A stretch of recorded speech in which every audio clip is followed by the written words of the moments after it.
शिकस्त खुदा मोहब्बत के रूबरू था मैं, शिकस्त खुदा मोहब्बत के रूबरू था मैं, बहुत मलाल हुआ खुद पे जंगजू था मैं, न जाने कौन इलाके में ख्वाब लेके गया, न जाने कौन इलाके में ख्वाब लेके गया, बदन पे घाव नहीं थे लहू लहू था मैं।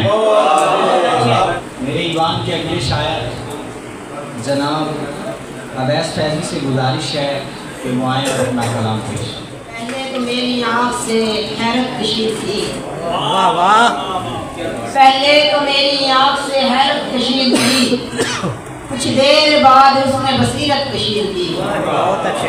और मैंने तेरे बदन के कई जाविये चुने, मैंने तेरे बदन के कई जाविये चुने, आखिर निजामियों से मोहब्बत कशीद की।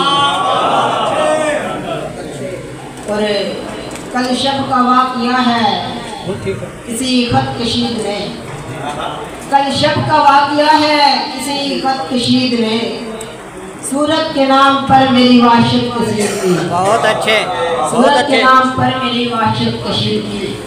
और हम आसियों के वास्ते अपने हबीब में, हम आसियों के वास्ते अपने हबीब में, अल्लाह ने दो जहान की रहमत कशीद की। बहुत अच्छे। और फैजी तुम्हारे बाद न जीने का सोच कर, फैजी तुम्हारे बाद में जीने का सोच कर, उसने भी जिंदगी में भी हैबत कशीद की। पहले तो मेरी आँख से हैरत कशीद की, कुछ देर बाद उसने बस